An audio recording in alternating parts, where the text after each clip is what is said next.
Buenas tardes, profesor Leonardo Arrulcea. El día de hoy voy a hacerle una entrevista sobre un tema de filosofía, el cual tendrá una duración aproximada de unos 10 a 15 minutos para conocer mayormente su perspectiva sobre lo que es la filosofía, ¿no?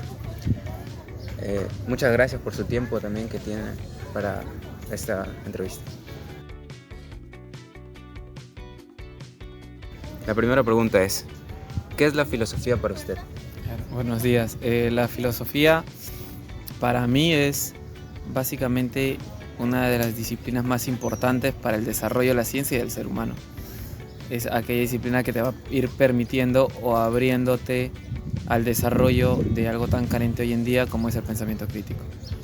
Entonces la filosofía bajo esa perspectiva cumple un rol central no solo dentro de la academia, sino también dentro de lo que cada ser humano debe tener.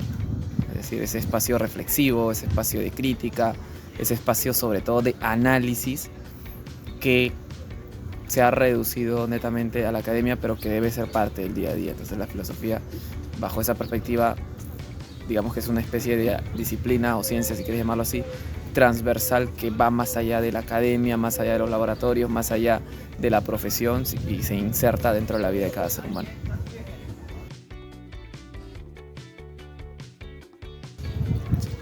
¿Cómo ve la relación entre la filosofía y la ciencia? Mira, la mayoría de filósofos suele decir que la filosofía es la madre de todas las ciencias.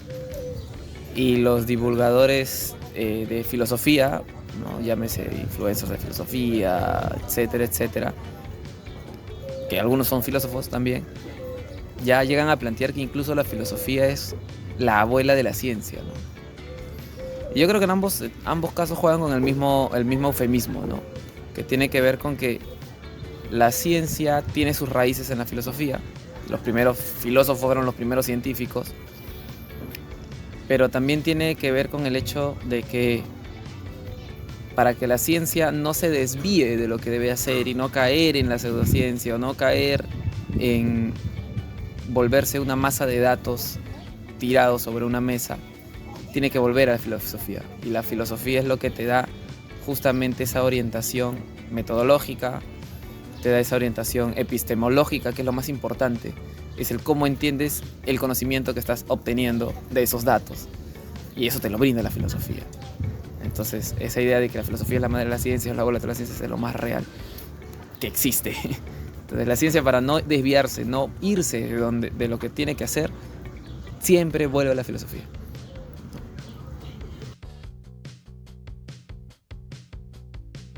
Siguiente pregunta es, hablando de conceptos más específicos, ¿qué opinas sobre la noción del bien y el mal? ¿Cree que son absolutos o relativos? No, es muy relativo. Es muy relativo. Thomas Kuhn hablaba me vamos a acuerdo si era la ética, te mentiría si te doy el nombre del libro ahorita, pero Thomas Kuhn tiene un libro fabuloso sobre eso, ¿no? Y él hablaba justamente sobre la moralidad y discutía cuán subjetiva podía llegar a ser, ¿no? Y en realidad es muy subjetiva lo del bien y el mal, porque hay muchas fuerzas externas que están actuando, que tienen que ver con formación en casa, percepción de las cosas, la cultura en la que estás inserta, lo que acepta o no acepta tu cultura.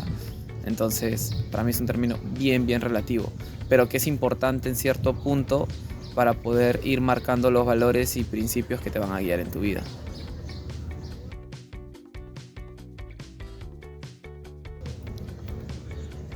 ¿Cree que la filosofía puede contribuir a la educación? Claro, pero soy muy crítico en el punto de creer que la filosofía debe restringirse a la educación, ¿no? La filosofía contribuye a la educación porque acá hay algo interesante. La filosofía va a ser la semillita de lo que hoy en la mitad de universidades y colegios del mundo se habla del famoso pensamiento crítico, ¿no? Todo el mundo habla de pensamiento crítico, y luego preguntas qué es el pensamiento crítico y no saben qué es el pensamiento crítico porque nunca hicieron un ejercicio filosófico de criticar. Y que el pensamiento crítico tiene un origen filosófico, ¿no? Si bien es cierto, nace con la escuela de Frankfurt y reestructurar posturas principalmente marxistas, tiene un vínculo directo, o sea, estudiante que no es capaz de criticar, de analizar, de reflexionar, que son las herramientas que te da la filosofía, no aprende. No aprende, porque el conocimiento no es, viene el profesor y te dice 1 más 1 es 2 y listo, tú tienes que repetir que 1 más 1 es 2. La educación viene del profesor, dice que 1 más 1 es 2, ¿por qué dice que 1 más 1 es 2? ¿Cuál es el argumento para decir que 1 más 1 es 2? ¿Cuál es la evidencia para decir que 1 más 1 es 2? Y eso te lo da la filosofía.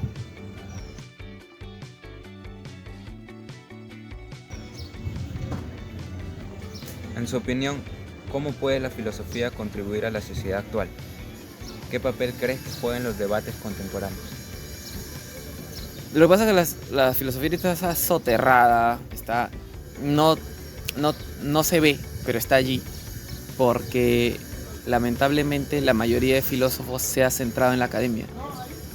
O sea, los filósofos hoy en día te hablan con conceptos muy elaborados y muy estructurados. Igual también la mayoría de científicos, ¿no? Te ponen un concepto, te dicen, no sé, se me ocurre, ¿no? La fotosíntesis, ¿no?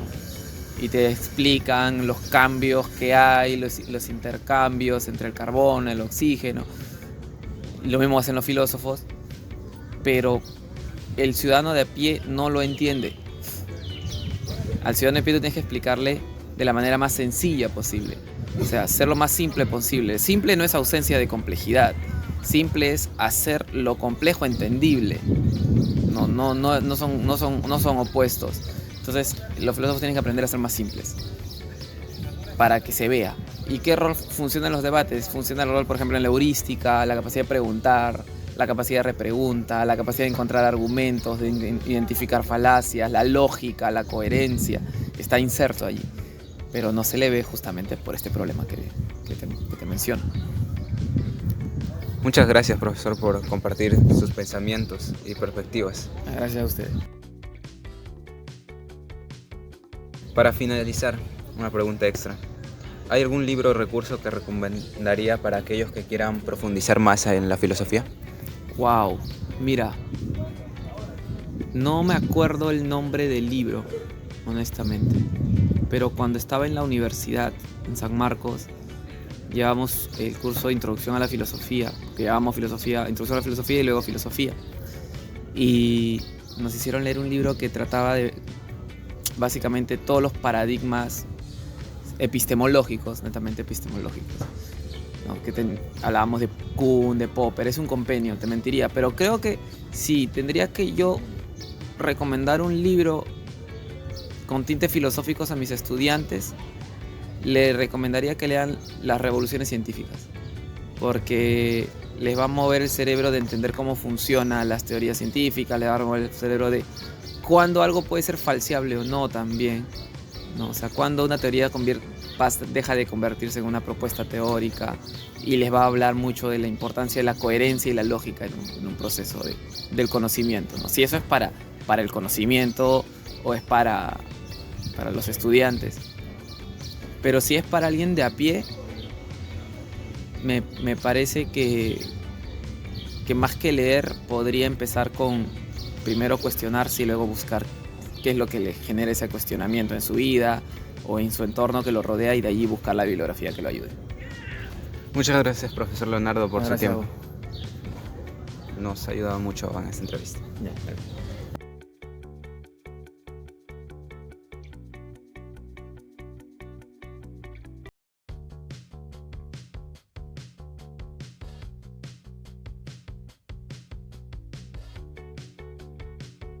Buenos días, profesor Luis. El día de hoy le vamos a hacer unas preguntas acerca del tema de filosofía.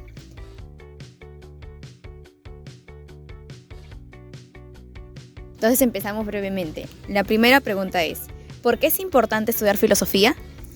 Buenos días.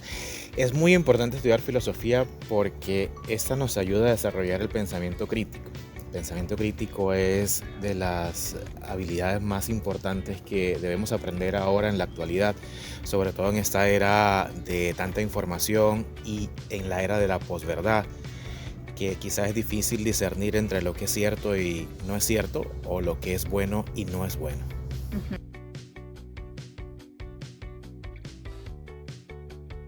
¿Qué hace que una acción sea moralmente correcta o incorrecta? Lo que hace que una acción sea correcta podemos mirarlo desde este punto de vista. Es un planteamiento que más o menos hace Fernando Savater, que es un autor español.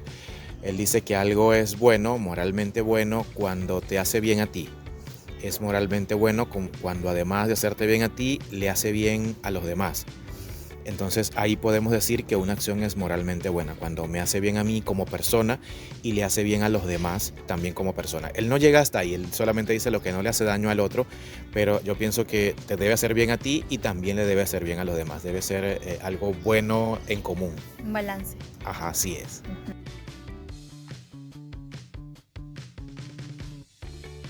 Tenemos un deber moral hacia las futuras generaciones. Sí, por supuesto. Seguramente ustedes han escuchado hablar, y si no, lo van a escuchar mucho en la universidad, hablando del desarrollo sostenible, ¿no? Esa responsabilidad que tenemos en el presente de explotar recursos, utilizar recursos, pero luego también una responsabilidad para con las generaciones futuras. Lo mismo pasa en lo moral, sí, tenemos esta responsabilidad para con las generaciones que vienen. ¿Qué mundo le vamos a dejar en cuanto a lo físico, pero también en cuanto a lo social? ¿Qué mundo, qué sociedad le vamos a dejar a la generación futura? ¿Qué valores vamos a cultivar ahora y qué valores van a cultivar ellos también en el futuro? ¿O qué le vamos a legar a esas futuras generaciones?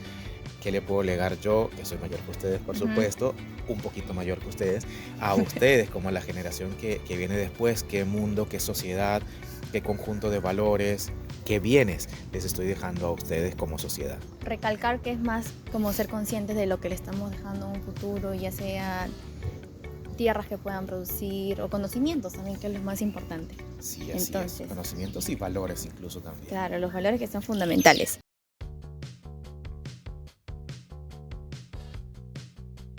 Entonces vamos con la siguiente y la última, que es ¿cómo impactan las ideas filosóficas en nuestra vida cotidiana? Muchísimo, porque aunque pensemos que la filosofía, y esto es lo que piensan algunas personas, no tiene una implicación en la vida práctica, sí la tiene. Muchas de las cosas que hacemos, mucha de la manera como actuamos, tienen su ancla o tienen su raíz en corrientes filosóficas, aun cuando jamás hayamos estudiado filosofía. Todo lo que hacemos, todo lo que decimos, nuestra forma de pensar está muy pero muy influenciada por alguna corriente filosófica, aun cuando no la conozcamos conceptualmente. Excelente, muchas gracias por su participación, profesor Luis, un gusto. Y eso es todo por hoy.